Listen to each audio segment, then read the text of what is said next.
one.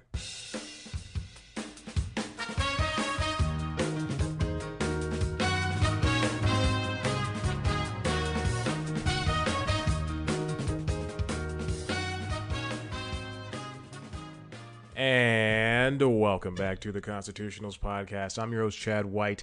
If you didn't know, this is the premier podcast for the website, cpluscomedy.com. Like I just said, it's a website. Go there. Episode 238. Actually, quite frankly, 237 has been recorded and it has not been released yet. It's a little behind the scenes that I have a backlog of things I need to throw out into the ether, but here we are, episode 238 of this, The Simpsons, the Constitutionals Podcast. Well, speaking of The Simpsons, I just saw Bob's Burgers movie. I saw it on Sunday, it's a fantastic film. I wish there was a more diverse cast, but it's very funny, and I will be in this week's episode of News Time, if I'm smart, is going to come out and will be about. Or the episode that's supposed to be out at this time. I'm 2 episodes behind, so is going to be about how or the TV shows that have been made into movies, and quite frankly, I think in terms of polish, I think the Bob's Burgers movie is a cut above the rest. And that is saying something because I just rewatched the Simpsons movie. I think I watched that movie like once a year at this point, but I just rewatched that movie before I saw this the Bob's Burgers movie. And the Simpsons movie, very funny, very good. But it's short. It's short, and at some points it goes a little too fast to feel complete. I like in particular my favorite part is when and the movie was made in 2008, so or 2007, so if you haven't seen it, then hurry up and go see it before I ruin it for you. There's a part where the town of Springfield is about to be destroyed, blown up, and Marge and the kids decide to go back to Springfield to help the people. Homer decides not to. He says no, and he comes back from going. I don't know, it's going to ruin the joke. He comes back from leaving. he goes to a place, and it's really familiar, and he comes back, and Marge and the kids are gone, but on the bed is a tape that says it's their wedding night, Homer and Marge's wedding night, and she recorded over their wedding to tell him that she can't do this anymore, and if she has to die in Springfield with the people that she loves, then she'll do that. Then leave her husband, then she'll do that. Anyway, very sad. It's very slow, and I enjoyed that part. And if it creates emotion, it starts emotion in your body. And then for the Bob's Burgers movie, look at all this. More diversity in the Simpsons movie cast. More diversity in South Park. The Bob's Burgers movie, it's 102 minutes rather. It's longer. I think including credits, is probably about 10 minutes longer than Nova just walked between my legs because she was hungry.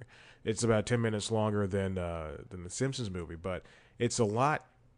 It feels a lot more fleshed out, and part of that might be because they've been holding on this movie for 2 years now, and I did read in the New York Times they had a magazine profile of Lauren Bouchard, the creator of the Simpsons movie, and he did indicate that they spent some time polishing the movie. And I'm sure, animation takes a long time. I'm sure they already had when it was ready to go, they already had, 98% of the movie that it is today. But there's an extra 2% where they could tighten up some songs or tighten up some animation or just, write better jokes. And you know what? I'm about halfway through again a movie I've seen just like the Simpsons movie 100,000 times, which is the South Park Bigger, Longer, and Uncut. And that movie, that was 1999, I believe, right? Let me see. South Park Bigger. I don't know why she walks around and pretends she's like the hungriest thing in the world.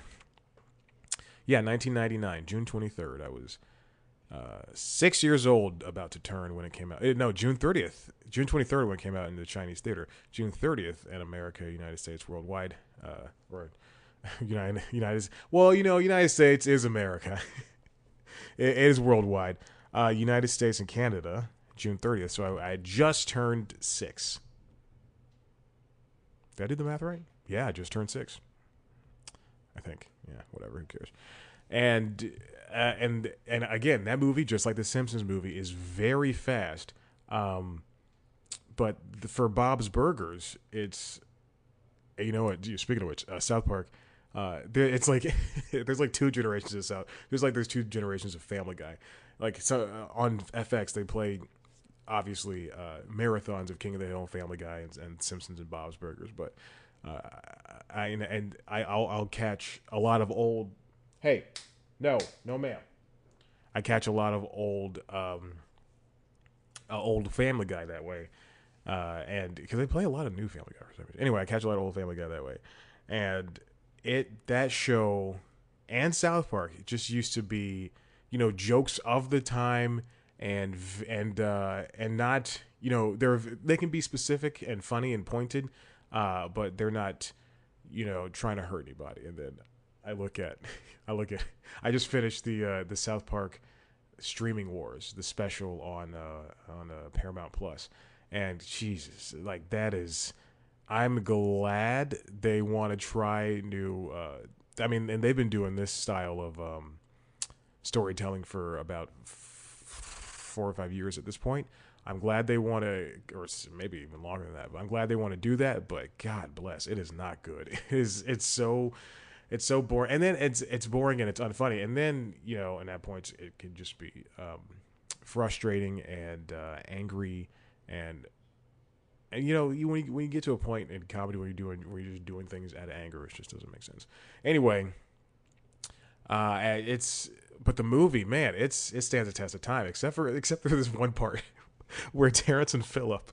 You know what the movie's about? It's about it's an R-rated film, and it's the boys and the kids of the town hear, you know, all these curse words in the Terrence and Phillip movie. Terrence and Phillip are going to be hanged, and the boys go to try to save him. Meanwhile, Kenny is in hell because he died, and Satan and Saddam Hussein, 1999, are going to take over the world. Anyway, there's a point where Terrence and Phillip appear on Conan O'Brien's show, and Brooke Shields is the guest, and it just sits in 1999, and also George Clooney's in the movie as the doctor who tries to save Kenny's life, which is something that always stands out to me.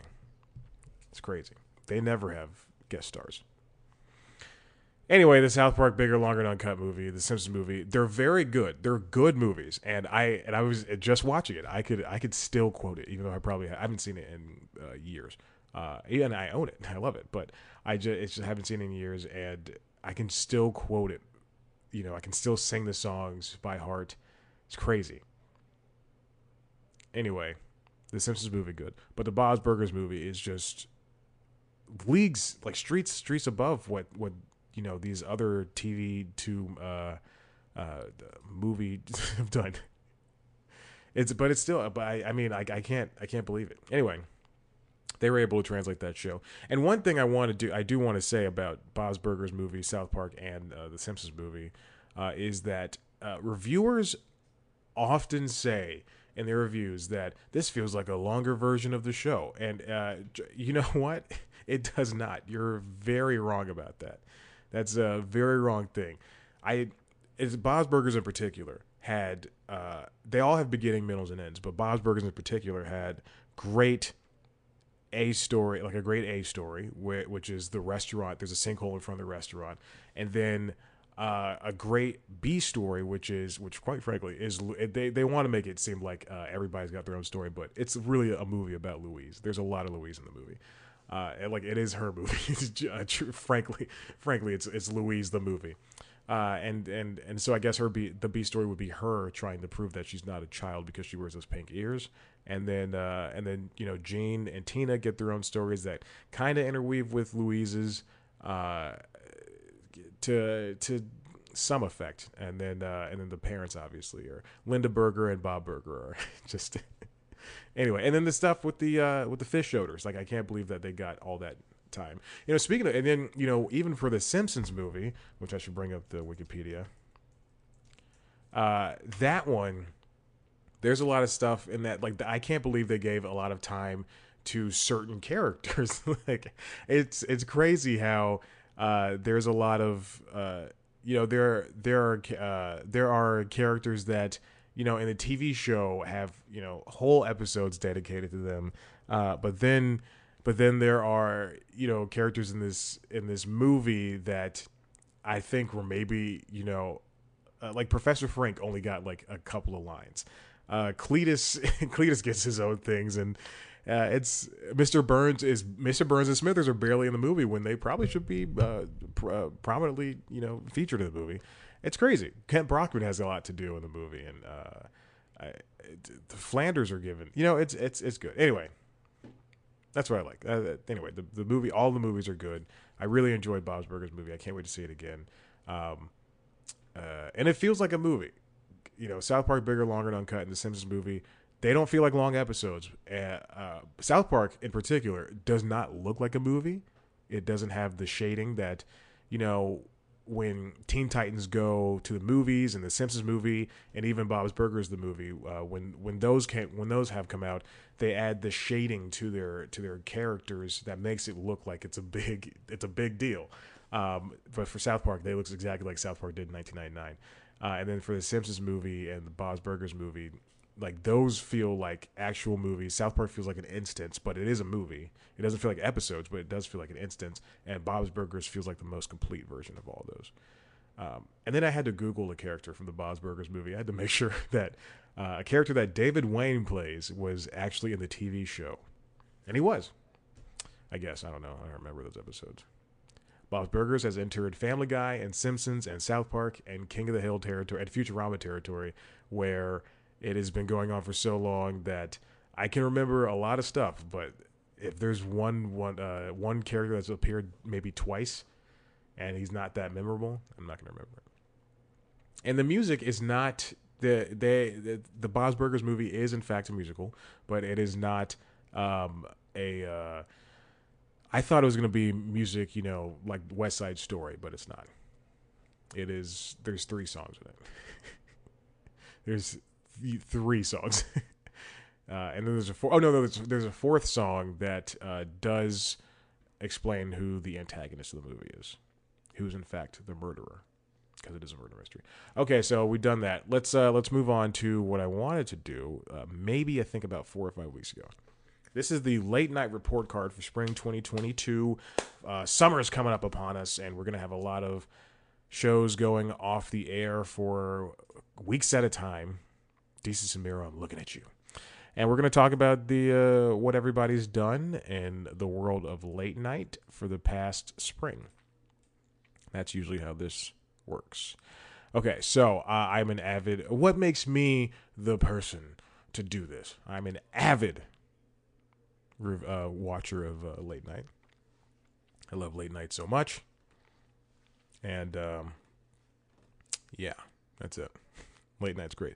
I was just thinking, I was driving to the store earlier today, and I saw there's an unhoused person. This is what they were supposed to say now, sticking his hand down his pants in front of my building. There's a side street and a front street to my building. The main street, and then there's a side street. I was driving down the side street, and he was in between the restaurant and my building.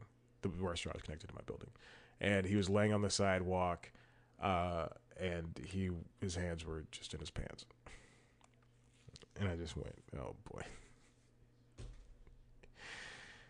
Anyway.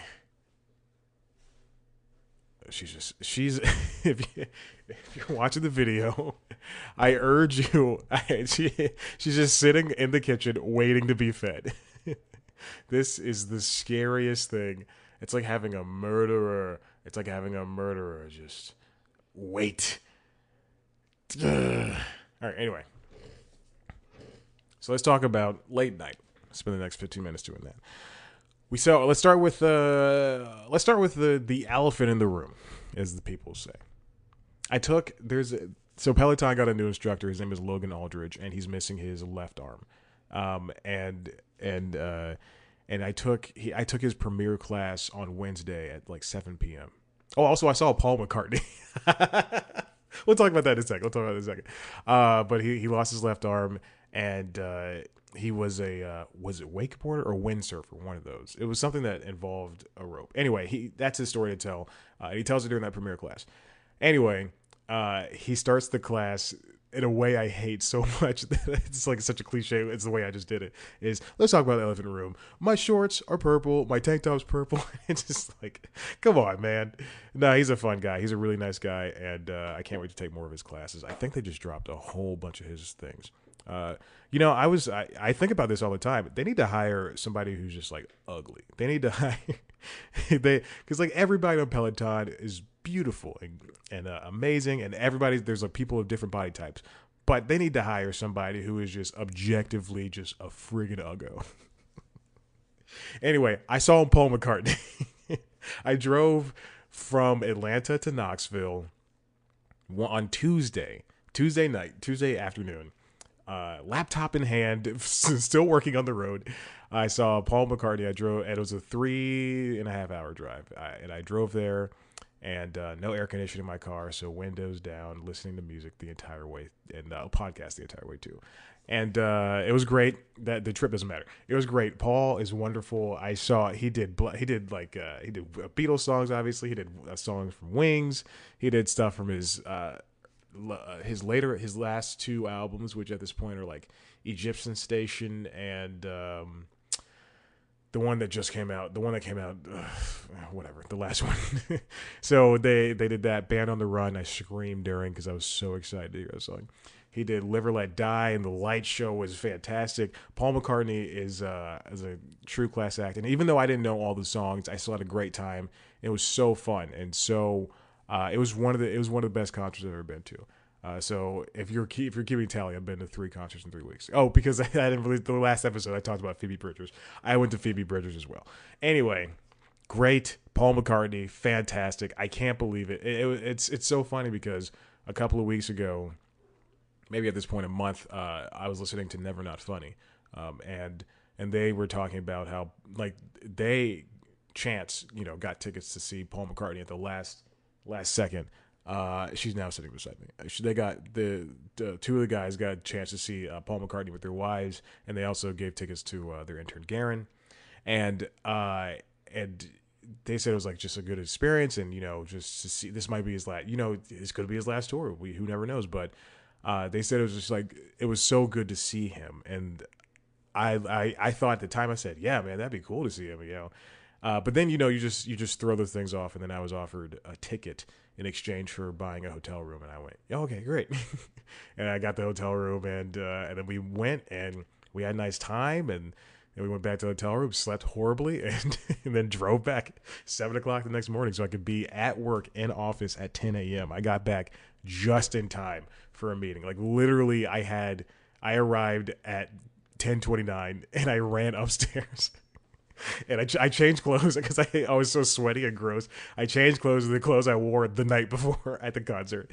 And I put more deodorant on. I still stank. And then I just ran upstairs, did some work, and because we have to be back in the office now. And then I came back home in the afternoon, finished out my work day here. I was able to. I did not shower until I did that 7 o'clock workout. I ran and I did the 7 o'clock workout. But Paul McCartney was great. Anyway, let's get to the show. It's 18 minutes in. We got to get to we're here. All right. James Corden. We're going to talk about James Corden, and he's decided to leave the Late Late Show. We knew this was coming. He was already trying to leave, I think 2 or 3 years ago when they gave him a re-up, or he earned a re-up.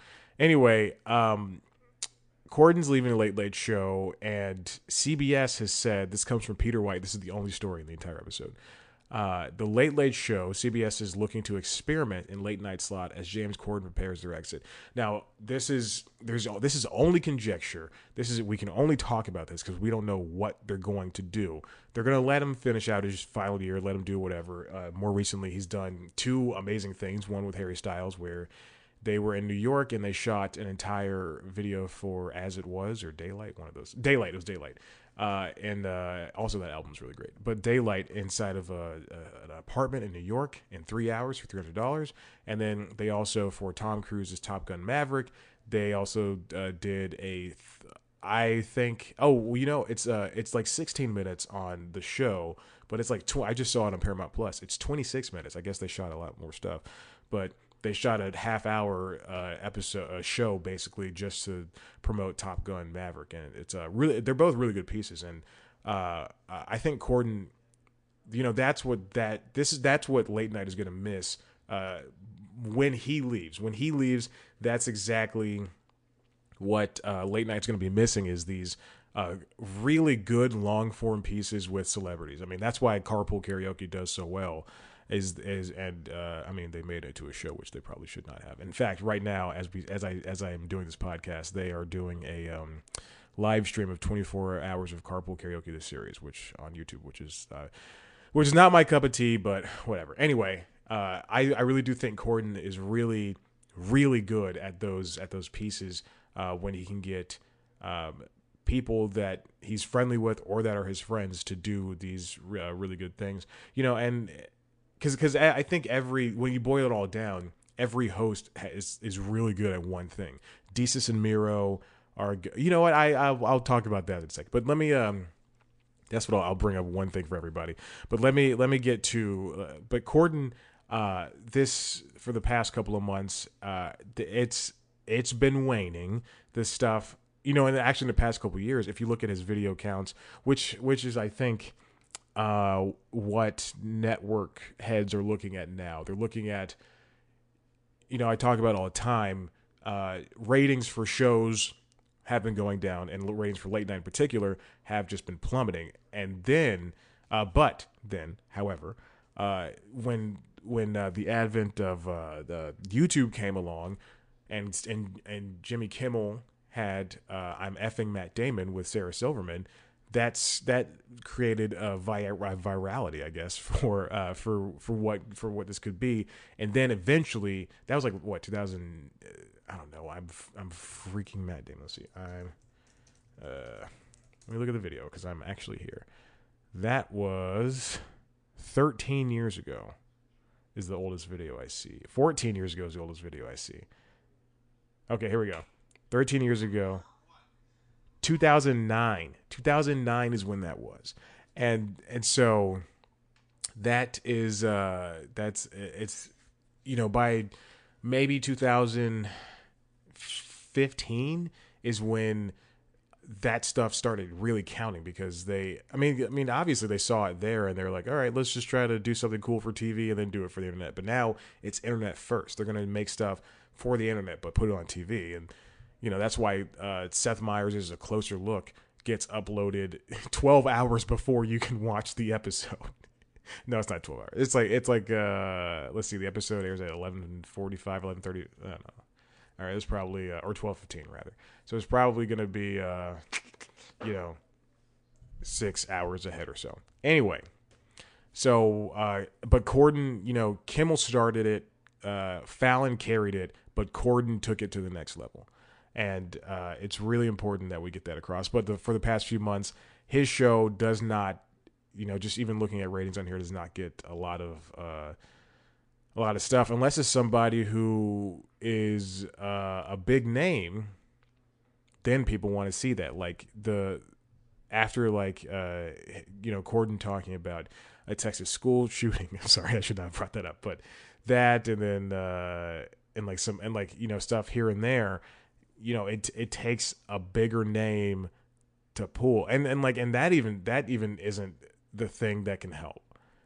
You can have somebody as big as I don't know, let me see, Jessica Biel, and it can only get 250,000 views. But he's lucky to get 250,000 views with that, and Rebel Wilson gets 500,000. But then you have these other ones that just don't stand out, even though there are names that are recognizable and big and people love them, like Colin Hanks. I love Colin Hanks. Anyway, I think Corden has done a decent job, and again, I'm not grading these. I don't want to do that. That's stupid. That's bad. and maybe this will become its own show at some point. If someone pays me. I wrote a pitch to Headgum. I wrote a pitch to Headgum months ago about doing something like this, and they didn't take it. So I'm probably just gonna make it myself. Anyway, so but all in all, I think it's gotten lazy. But since the announcement, all right. So before the announcement, I think what CORDEN and his team have done has just been for them, and it's been, and not in a way that, like, Seth Meyers' stuff is for them.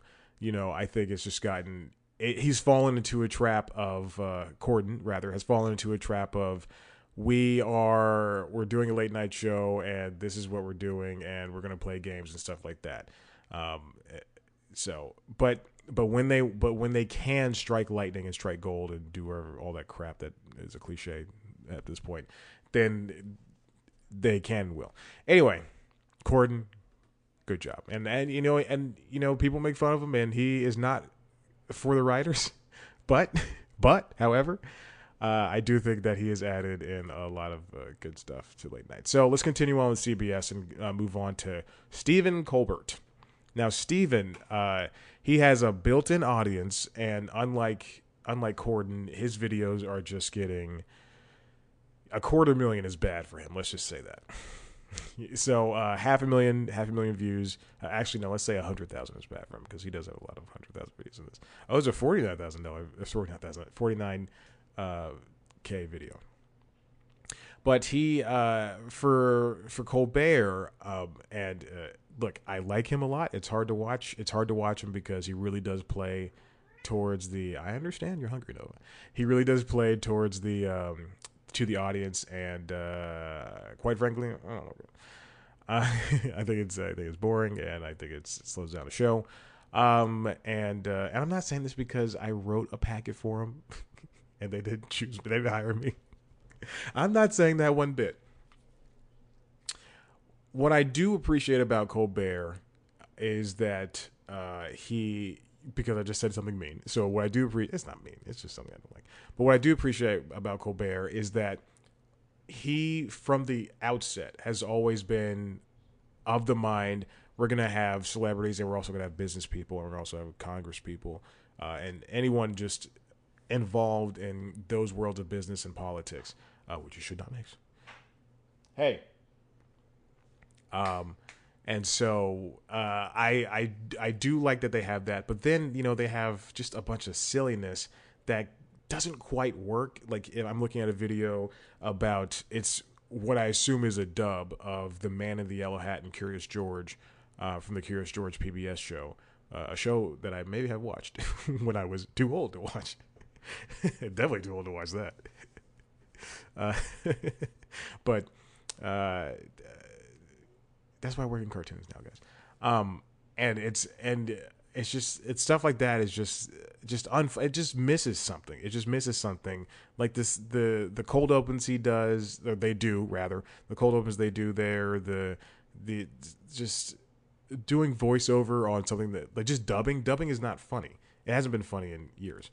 But then when he has people on, when he has senators, when he has like Secretary Mark Esper, when he has people like that on, when his monologues are do well because they do have great writers there who can do really good monologues, and Colbert can carry it and he can deliver it, and even though the monologues are 11 minutes long, 5 minutes of that is clapping and cheering, which is very true. Seriously, stop it. I hate that. I don't like it. I just think that's a waste of time. Now, there's a lot of clapping and cheering in every single one of these shows, with the exception of DESUS MERO because they're smart, and Samantha Bee because she's smart as well. But I'm sick of it. Anyway, and the behind the scenes stuff, the Late Show Me More, I like it all. Just give me more behind the scenes. It's great. It means you care, which is not something I could say about CORDEN. I will take over that spot though. I swear on my life. They gave Adam Pally and Ben Schwartz an hour to do Late Show when Corden was coming on and Letterman had already retired. But I think I would just give me an hour and I'll do my best and make it my audition tape.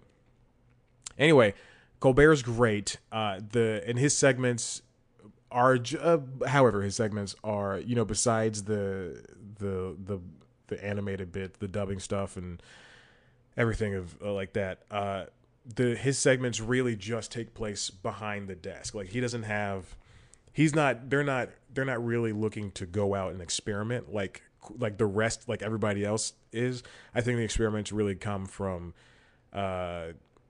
everybody else. I'm not even like big stuff. Like he does not leave the studio. Corden leaves the studio. Kimmel will leave the studio. Everybody else will leave the studio.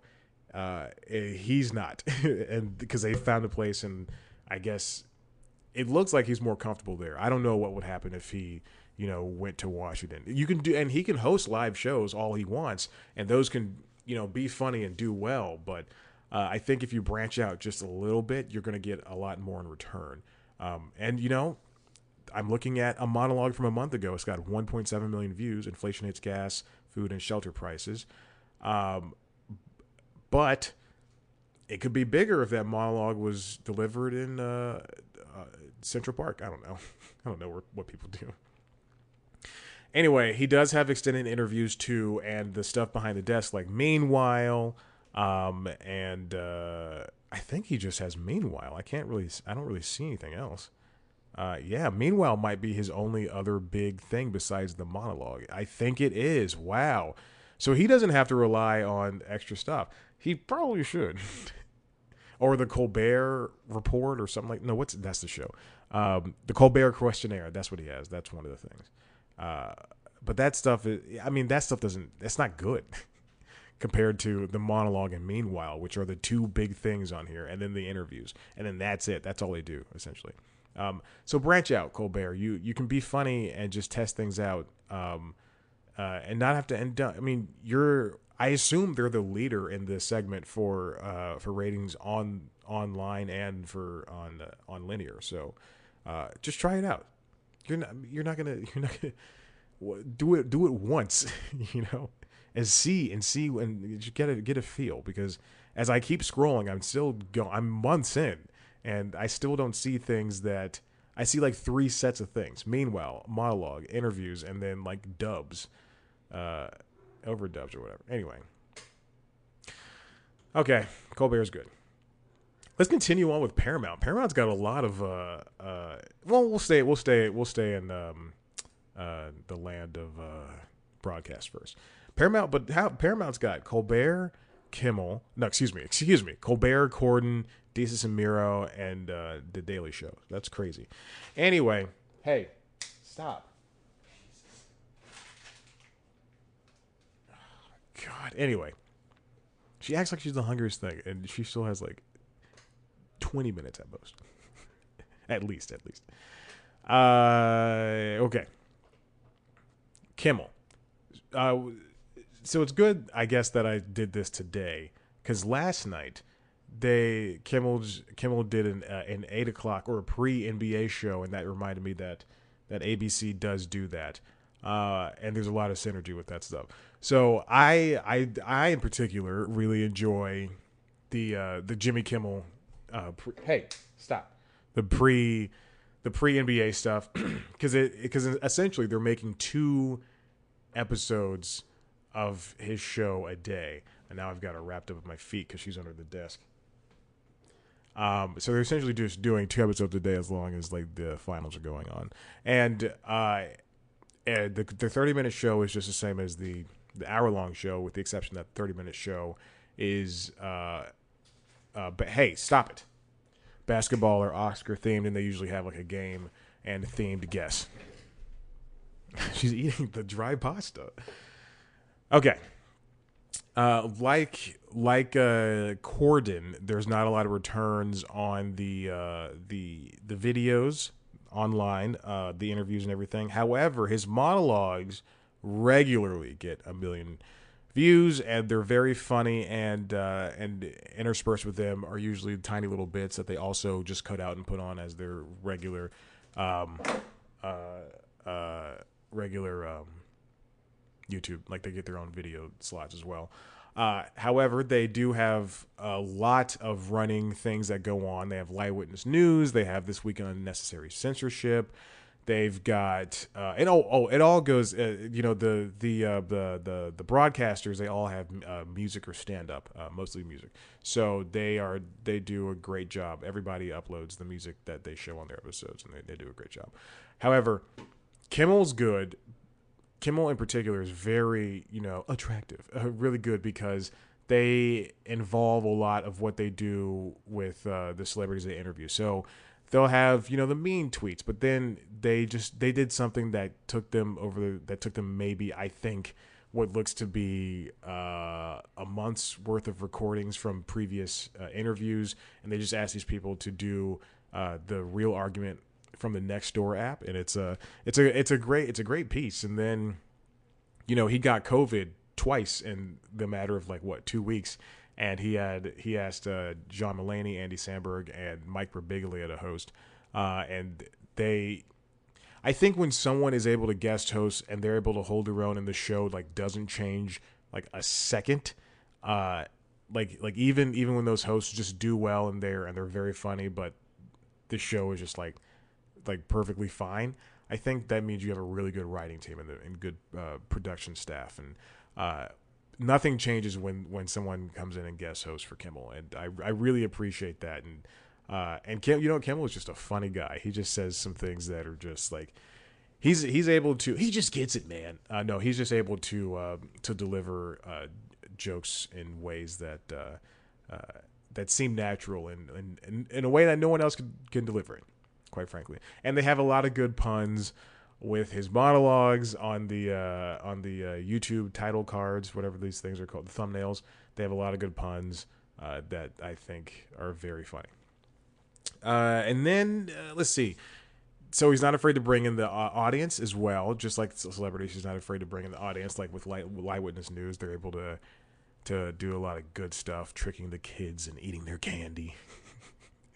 And then they also have pre-tapes as well, like the number one most popular YouTube video ever with the Katy Perry and Jimmy Kimmel yum yum nom nom toot toot poop video.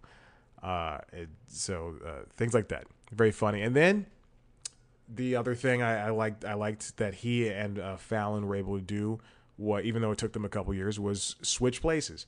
I like it when you drop the corporate nature of things, and you can bring an NBC over to ABC and ABC over to NBC. It's very fun. It was very unexpected, and I really enjoyed that.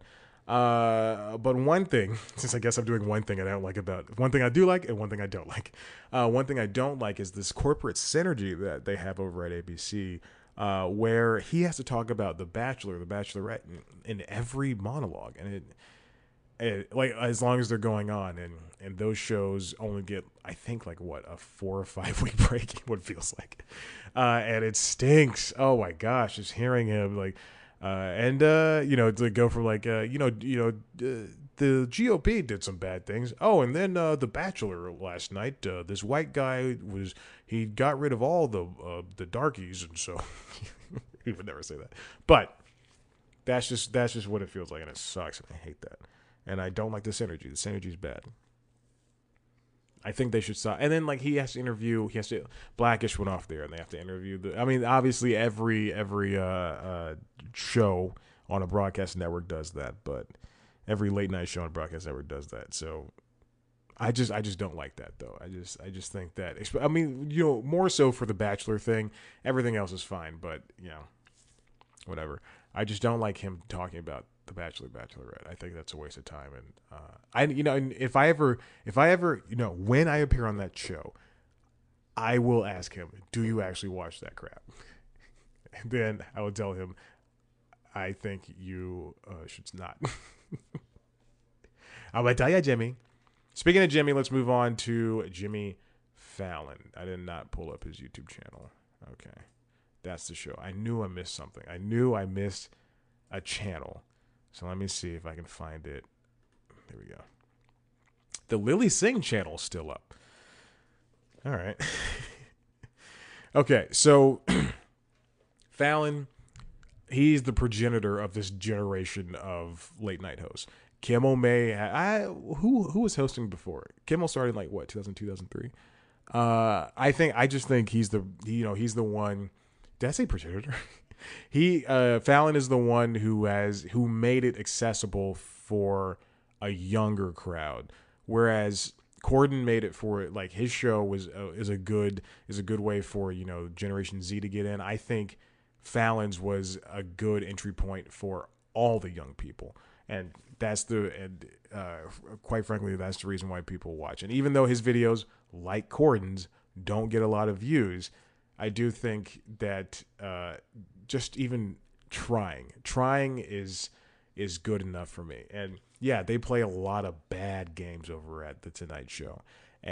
However, he does have the best band. Quite frankly, hands down the best band. I still can't believe they're still doing it. And the beautiful Jen Psaki, of course. He interviewed. I do like Fallon and his kind of, puppy dog achievability. Accessibility is what I'm going to say. But there's a lot of for as much as I like them taking swings, there's a lot of misses. There's a lot of swings and misses and things that just don't work. And I don't. And no one's good. I mean, no sane human, and I can for sure say this about Fallon and his team. They're not going out and saying this is going to be a hit. People online are going to love this. I think that they are putting out these games and going, well, let's see if this works. Let's see if this works. And if it does, then they'll bring it back. There's, this show's still able to pull a lot of big stars. Millie Bobby Brown, Post Malone, Howie Mandel put fake tattoos on his face like Post Malone. That's very funny because he was on the same episode. But that's very funny. I'm looking at the YouTube channel right now. They have a lot of breakouts in YouTube Shorts, which I can only assume are what the same videos they're putting on TikTok, which makes sense. And Instagram, I guess. I don't follow them on Instagram. I don't follow any late night shows on Instagram. I don't see any point because I watch them. I watch late night shows the way that sports players watch tape. I'm just like sitting there with like a notepad. I go, all right, that's good. Yeah, okay. Oh, that's a good one. Yes, okay. Oh, the way he told that joke, I don't know. He should have saved that one for last. Oh, boy, he's going to follow up with this. Okay. I have a book about writing for late night that I pick at here and there sometimes. I love late night. It's really good.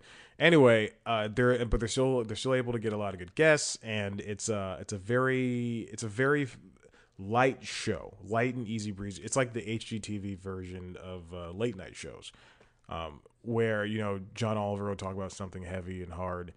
You can expect Jimmy Fallon not to. Too many Jameses. I had a Chad in there. I had a black Chad. Me.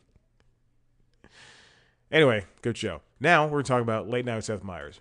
Hands down, my favorite late night show. I like. When Conan went off the air, I was lamenting like, oh, I gotta find somebody else to watch number one, to be my number one. The pandemic, this is so bad.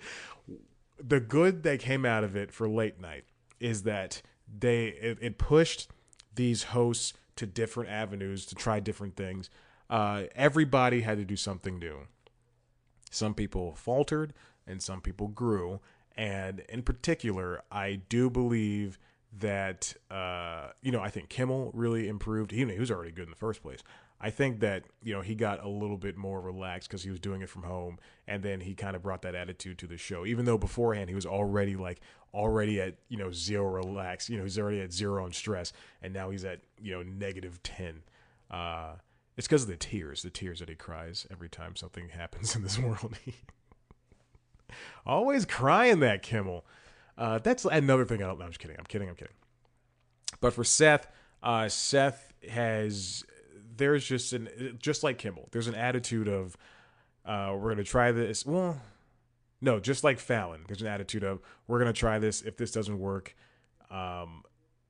then too bad. And then, just like Kimmel, if something stinks, there's just honesty. So he has the Fallon attitude of, we're going to try this. If it doesn't work, then too bad. And then he has the Kimmel attitude of, this didn't work. That sucked. And let me react on it in the moment. And you know what? And he's better for it. His interviews do not get any type of looks. The only things that get the most amount of views are the closer looks, obviously. And then they have the other desk bits, such as Seth and the dog. Oh, back in my day, that's what it's called. What else? Oh God, what's the one with Amber Ruffin and Jenny Hagel? I've been calling it something else in my head, and it is not PC what I've been saying, because it's a joke. But it's not that. Anyway, the things that get the most watches are the closer looks, and then joke Seth can't tell. That's what it's called. Joke Seth can't tell, also very funny. The stuff that John Lutz brings, very funny. The stuff that their writers bring, the emergency inspection of the writers' jokes. It's consistently funny, that show, and it's mostly because Seth and his crew. This is, I think, the only show since Letterman and since Conan that allows the crew to be part of the show. Oh, also for Kimmel, I want to mention that he did get Lou Wilson as his new announcer. It's great. I think Lou Wilson's a very funny guy. He's a very funny comedian. I had no idea he was writing for the show, and I'm glad he's a writer/announcer for the show. So that's wonderful. Late Night with Seth Meyers, he's able, this is why Amber Ruffin has her own show. This is why Jenny Hagel is the head writer of that show too, and they keep these jobs here at Late Night with Seth Meyers, and it's just the funniest people write for this show, and there's a good mix of young and middle aged, and I like what they're able to do with the desk stuff is just so. Oh, at this point in the broadcast is very funny. Seth talking about his book.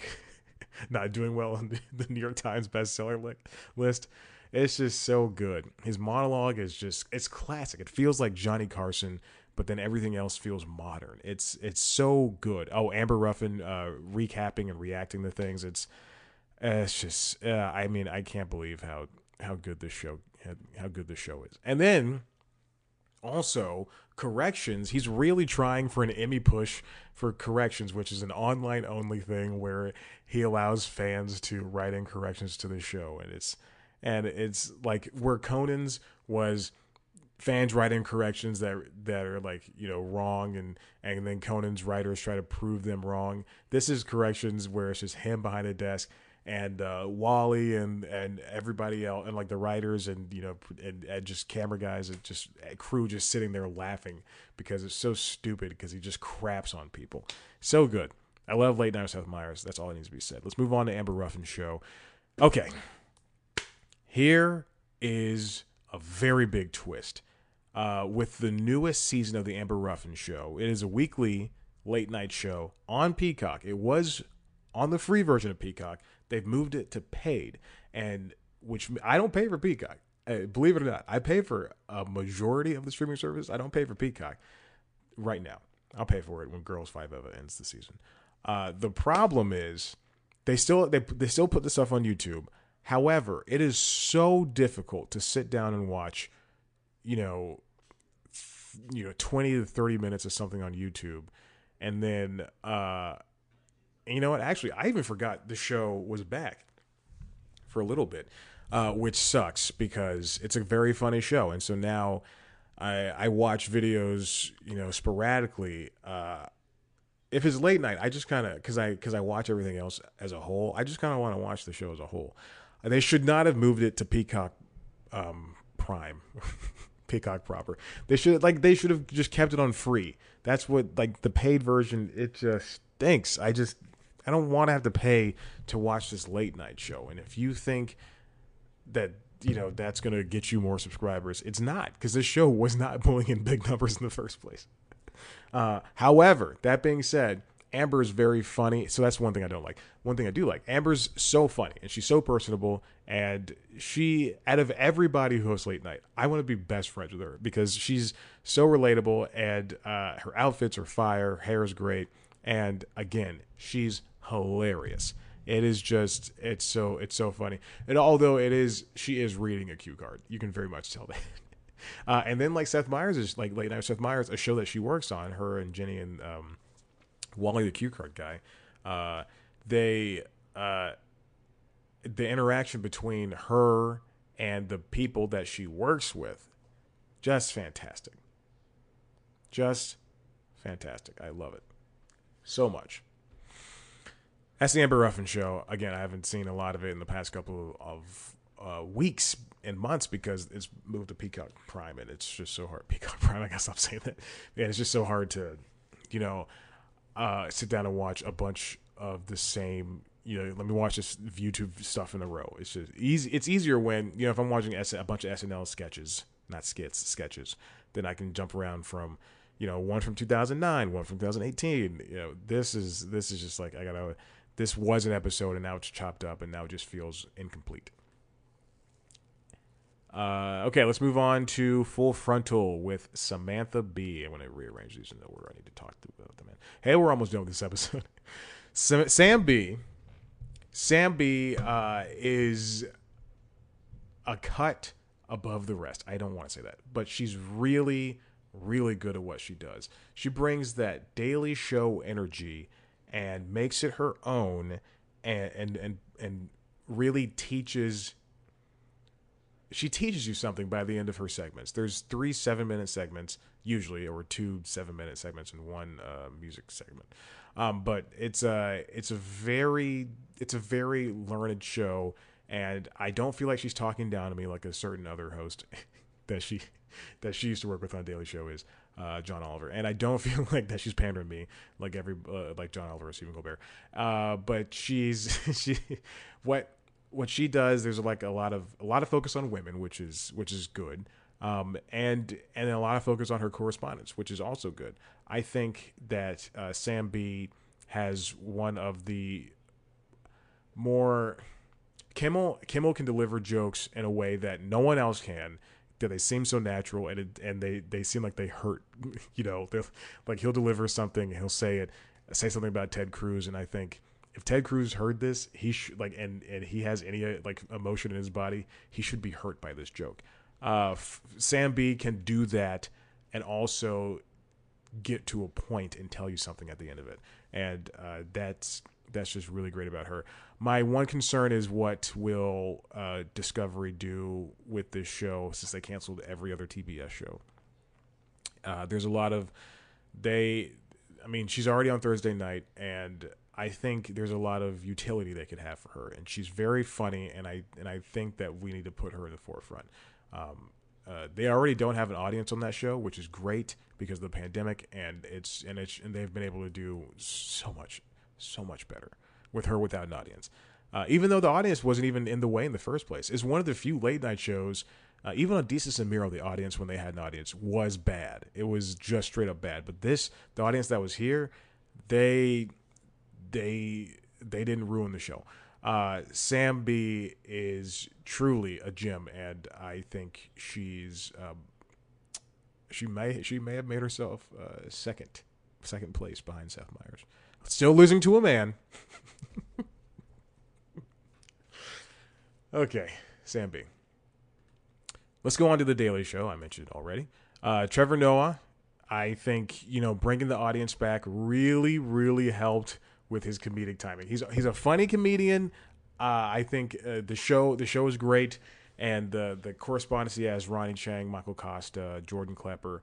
I'll name a woman: Dulce Sloan, Roy Wood Jr., and Desi Leidig. Everybody is so good and so funny. There's Jon Stewart. I guess I should add his show in here, but I don't really watch that. But Jon Stewart's version of the Daily Show, yes, it changed the way late night was, and he was able to talk to the future Redditors of the world. But Trevor's is diverse and the stuff that they do is a little bit more immediate, especially since it's for the internet, whereas the original Daily Show was not. That version, the iteration with Jon Stewart, was not. And I really do appreciate what they do. Trevor really needs an audience. Bringing them back to the studio was just the best move they could possibly do, because I hated watching him do cutaways, and he still does cutaways, which is frustrating. I don't like the cutaways. Trevor, stop doing the cutaways. They're not funny. Just do what you got to do. Don't do the cutaways. All the animated stuff they bring up, and he's got to turn to a different cat. Don't do that. That's not fun. It's just God. It comes off as bad. Anyway, Jordan Klepper, they're allowing him, while I don't want to say failed, while his show did not work out because we couldn't have a Colbert-esque show in a Colbert Report show-esque version of that show in this time, because people are stupid and will believe that. The stuff that, him traveling around essentially and doing stuff about gun rights or the GOP is just, or the My Pillow guy, it's just so good. Ronnie Chang, he has a lot of silly stuff. He's just being silly. He's a silly guy. I do think Ronnie Chang is probably one of my favorite correspondents. They're uploading the podcast beyond the scenes onto the YouTube, which is good. I think more outreach if you can do stuff that's online exclusive, you're really gonna retain an audience. That's really good. Trevor's 14, 15-minute monologues are fantastic. His interviews are, I will say this, he's one of the best interviewers. I think Seth is a really good interviewer because he obviously has the card, and but he doesn't look down at the questions, and he just he leans back in his chair and makes eye contact and talks to the people. And that's what I can also say about Trevor. Trevor can do the same thing. He can really connect with the person. Whereas for Colbert, I think he's just going through the motions and asking questions. When it's something that's not pertinent. When he's talking to a movie star about a movie, he's just asking questions. But when he's talking to a senator about voting and stuff, then he can do smart things like that. Trevor's just a naturally funny guy. He doesn't even have to try, and he just comes off as just so charismatic and so charming and funny. And I really appreciate it. When you get I just got a very third-person view of myself going, why am I doing this? And then also between the scenes, I love that stuff. I love the stuff where Trevor's talking to the audience. He has the best rapport with his audience. Hands down. Best rapport, and it's just fantastic. So keep up with that good work. Stop with the cutaways. They're not funny. DESUS and Mero, my boys, DESUS and Mero, this past spring has not been good for that show. They were cut down to one episode a week by the brass over at Paramount. I think they should continue doing 2 episodes a week, but obviously Paramount's they're trying to make it work. There are some what they're really good at is DESUS and Mero are fantastic at I scrolled. They must have been on a long break because I scrolled maybe 3. I scrolled maybe 3 or 4 times, and I'm already back at 6 months, which is insane. There's 2 things I don't like about them. I love the show. I love them. I just don't like that they go on such long breaks. And 2, their interviews aren't cohesive. They're not very good. But I do think their rundowns, their whatever you want to call it, the top of the show, that's so funny because they're just talking about things that happen around the world or around the internet. But the problem is they can't do that for an entire show because that's how they were burned out on the Vice show. And you can also say that they were being pushed their limits over there because they're doing 4 or 5 episodes a week. But then, so here's what I think should happen.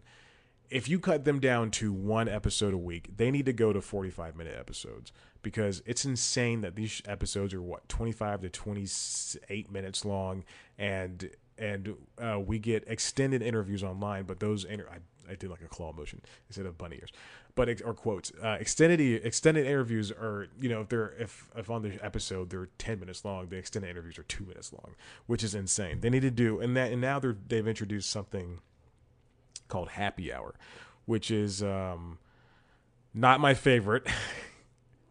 Everybody's got their own different styles and tastes. But then they also have pre-tapes, which they're doing more. Sometimes they're sketches, which I think fall flat, and then other times they're things where they're messing with people in public, which is good. I think that's great. There was a couple of weeks ago, I think they did something. They didn't do anything. It was they had like 2 of their writers go out onto the streets and like ask, "Are you cheating? Are you a cheater?" or something like that. And hey, it's a funny premise, but it didn't work because it wasn't DESUS MERO commenting.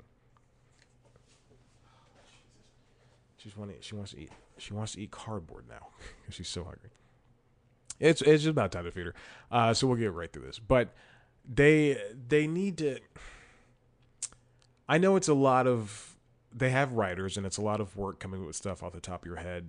Talking about stuff that happens on the internet, and but they should really focus less on the pre-written stuff and just have writers pitch things as opposed to the pre-written stuff. The sketches they just don't work for me in any form or fashion. But I think hands down they're the 2 most natural funny guys on in late night. It's just they're so funny. And finally, last week tonight, we're not talking about Jon Stewart. I was gonna say John Oliver.